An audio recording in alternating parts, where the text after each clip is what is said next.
तर ही साडी मी Instagram पेजवरून मागवली आणि त्या पेजचं नाव आहे हॅन्फी हँडीक्राफ्ट म्हणून पेज आहे, तुम्ही त्याच्यावर बघू शकता.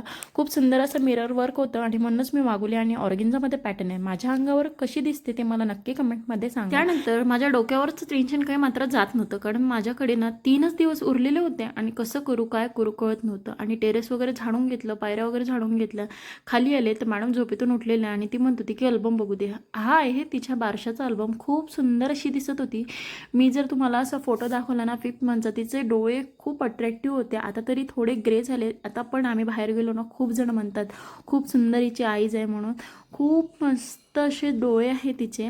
आणि तेव्हा आम्हाला कळलं नाही की हिचे डोळे असे निघणार म्हणून, कारण तेव्हा ब्लॅकच दिसत होते आणि हळूहळू जशी जशी मोठी होत चालली आहे ना ती, तसं तसं शेड चेंज होत चाललं आहे. पण खूप सुंदर आणि खूप गोड दिसते आणि मला खूप छान वाटते की दुसऱ्यांना पण हिची आईज आवडतात.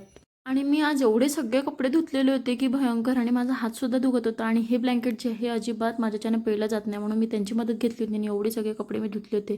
आणि मला भीती याची होती की पाऊस आला नाही पाहिजे. खाली आले आणि एवढा सगळा राडा होता. आधी कपाट लावायला घेतलं, व्यवस्थित कपाटसुद्धा लावून घेतलं, कारण खूप सगळीकडे पसारा झालेला होता. आणि दुसऱ्या दिवशी मला किचन काढायचं होतं, ते सुद्धा काढलं. आणि एवढी धूळ झाली होती ना, चक्क मी एप्रिल महिन्यापासून भांडे अजिबात घातलेले नव्हते.